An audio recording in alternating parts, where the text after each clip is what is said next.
Next up is Joseph Warren. He's an economist, and he worked at the GAO. I used to be in the government here, and the GAO, that's a very credible outfit. They speak. I think they work for Congress as a way of, that's right. way of thinking. They used to call it the General Accounting Office. Now it's the General Accountability Office, which is even a better government name. Government accountability, which is because they don't do general anything. Government Accountability Office. They write a lot of good reports. They're all on the web. In any event, he is now a member of the Arlington, we visited Arlington, Virginia Transit Advisory Committee, and he has oversight on public transit issues. And so why don't you tell us what you got, sir? All right, thank you. And if I have time in the Q&A, Randall asked me yesterday to talk about the $1 million bus stop. That's not on my program. I'd be happy to answer it because we got information about how the county hid the costs on that. So if you'd be interested, I could do that. Well, what I'm going to do is I have would you like to present from sitting down? Well, I'll sit for the first one, and then the second study. There are two studies here. One is the 2005 study that was done by DMJM. Or DimJim, some people like to call them, and then AECOM, and then later DimJim was merged into AECOM. There are two studies, one in 2005, and then the 2011 study, which actually was folded into what became the alternatives analysis, environmental analysis required by FDA. So I've been a member of the TAC, the Transit Advisory Committee, for over 8 years, and that goes back to 2004 when it was established by the county manager to advise the county manager, basically, not the board so much. There's a little politics going on there. It consists of up to 15 unpaid citizens of the community. And I'm the only member with a professional transportation background, which has been a real problem at times because you tend to stand out and you ask detailed questions and you get the reputation of being a gadfly and fly in the ointment, and it's a real balancing act. There have been several studies by WMATA, the Washington Metropolitan Area Transit Authority, of improving bus service along Columbia Pike in the corridor between Arlington and Fairfax County dating back to the late 1990s. In early 2004, Arlington contracted with WMATA to do an analysis of transit alternatives on Columbia Pike from eastern Fairfax County, which basically is the Braddock Road for those of you who live in the area, to to Pentagon City and Pentagon Metro stations along a 4.7 to 5.5 mile route, and that varied because there was some talk of extending the streetcar from Pentagon Station to Pentagon. That's where you get the extra half mile. And about a half mile of the route is in Fairfax County. The analysis completed in July '05 projected numbers of riders, capital and operating costs, and travel times for three alternatives: a baseline, which is basically existing bus service, the bus rapid transit or BRT, full streetcar, and modified streetcar. The streetcar would be built in an existing travel lane, and that's the key thing to remember here, is that there's no exclusive lane for either the bus or the streetcar. It would operate in mixed traffic. So the Columbia Pike Transit Initiative, as I mentioned, was overseed the entity DMJM for analysis, and AECOM did the ridership projections. The study incorporated several key elements of the county board-approved Columbia Pike streetscape plan, such as reduced speed limits and narrower lane widths. This is part of the streetcar was part of a larger plan to put on-street parking, narrow the lanes, and slow the speed down, even though Columbia Pike is a major corridor, 25 to 30,000 vehicle movements a day. It also has the most extensive bus service in Virginia. The primary goal of the plan was to, quote, reorient Columbia Pike from an arterial highway to an urban street with significant pedestrian activity. The study recommended the modified streetcar as the preferred alternative. So I'd like to talk a little bit about some of the alternatives here, and I have some numbers, but I'll be very brief on these. The BRT, the baseline is basically called, quote, Pike Ride, which term has now been dropped, but it was important then. And it featured also low-cost traffic improvements such as signal prioritization, enhanced bus stops, adding left turn lanes at selected locations, and adding some streetscape improvements. The BRT alternative, remember, they're using BRT, but it's not rapid. The speeds for the streetcar and the bus would be the same, average about 8 miles an hour. That's an unfortunate term because the buses that were talked about here were articulated buses. For example, the ones that run in D.C. for many years. That's all it was. It was just putting articulated buses to supplement the existing bus service. But the study called it BRT. It includes 60-foot articulated buses with would stop at special 80-foot low platforms. The full streetcar alternative would cost $185 to $200 million for 4.7 miles. It was rejected as too expensive. The modified streetcar would have fewer vehicles, lower frequencies, smaller maintenance shop, and would not go completely through the skyline area into Fairfax County. It is described as a small-scale project. So just to give you some numbers, the baseline had about 15,600. This was by 2030 now. These are projections from 05 to 2030. The baseline was 15,600. BRT would have riders about 22,500, both directions, daily, weekdays. The modified streetcar about 20,000, with a little fewer, 700, enhanced bus 20,000. So you would think that, oh, you know, the modified streetcar looks pretty good here because there's more riders. Well, actually there was more to it, because when you looked at the capital cost, the baseline was very low. It was basically existing buses and a couple of modifications which had some streetscape improvements that were attributed to the bus. The BRT was 110 to 120 million. The capital cost, guess what, for the modified streetcar was 100 to 120 million, but the same in the enhanced bus, which simply was existing buses with low floor boarding and off-bus fare collection, was 25 to 40 million. So you're looking at the preferred alternative here, you're saying, well, gee, we can get a modified streetcar for the same price as we can a full bus alternative. The problem was, well, before I get into that, the operating and maintenance costs were considerably higher than the enhanced bus, 15 million for BRT and 12 million for modified streetcar. So there again, you say, oh, there's $3 million higher for the BRT compared to the streetcar, so why don't we go with the modified streetcar? And the enhanced bus was 10 million. And the reason was, what they were doing was to compare apples and oranges, and I'll get in that in a moment here. I'll actually skip over some of the issues dealing with service frequencies, because the whole plan for both the bus and the modified streetcar was to reduce the number of stops from 16 to 10, and they would be called super stops. So you'd have a longer platform so they could be used by either articulated buses or by streetcars. Actually, Columbia Pike has one of the best, in fact, it is the best bus service then and now in Virginia, that comprising 9 different routes with one bus about averaging every 3 minutes during rush hour periods, morning and evening. This level of service is still the best of buses. In the baseline, there are 25 buses per peak hour during rush periods in the morning and afternoon. The same is true with the BRT. The modified streetcar runs one streetcar every 6 minutes for rush periods and one every 12 minutes for non-rush. So basically there are 10 streetcars and 10 buses for the 6 minutes headways, and that's distance time between vehicles during peak times, a decrease compared to current service, which was around 24 buses. For 12-minute headways during peak periods, there are 15 buses per hour and only 5 streetcars. So basically the modified streetcar plan is mostly a bus plan supplemented by a few streetcars. This was not brought out to the public in general. So I have some conclusions on this, and these are particularly important. Remember that Columbia Pike, unlike other areas in the country, Cincinnati and Tucson, which is using funds, I think, from the Tiger grants, those areas to downtown are undeveloped, and so the streetcar is seen as a development tool. This is not true of Columbia Pike. When people took the tour yesterday could see that every shop is full. It's not at all the same. So the study did not compare apples to apples. It compared a full articulated bus alternative, eliminating all buses.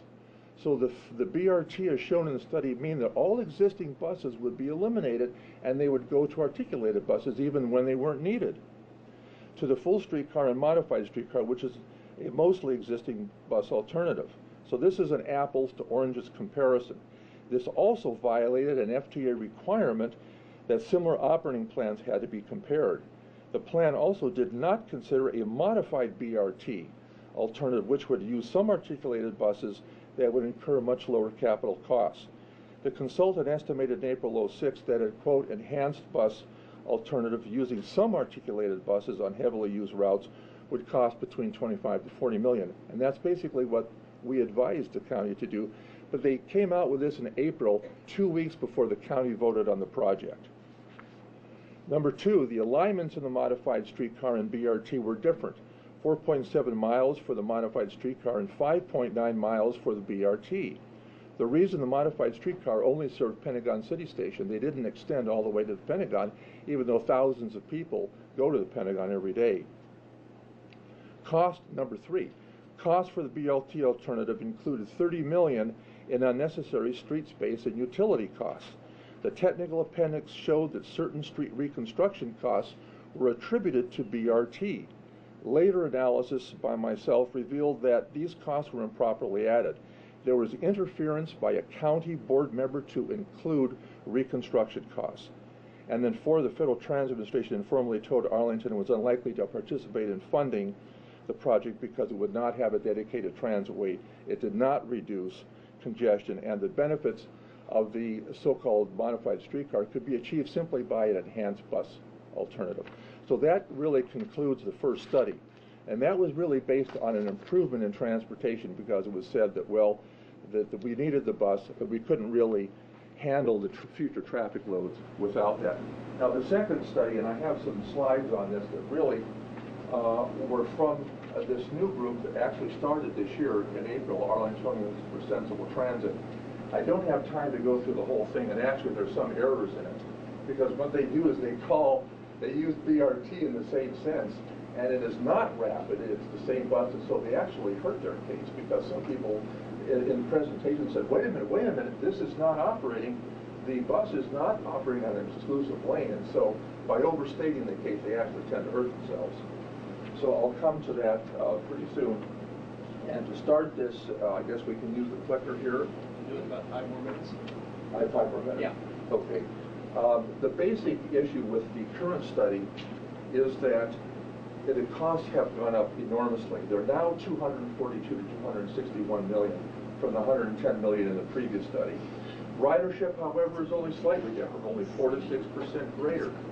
28,000.9 or almost 29,000 compared to 30,500 for the modified streetcar.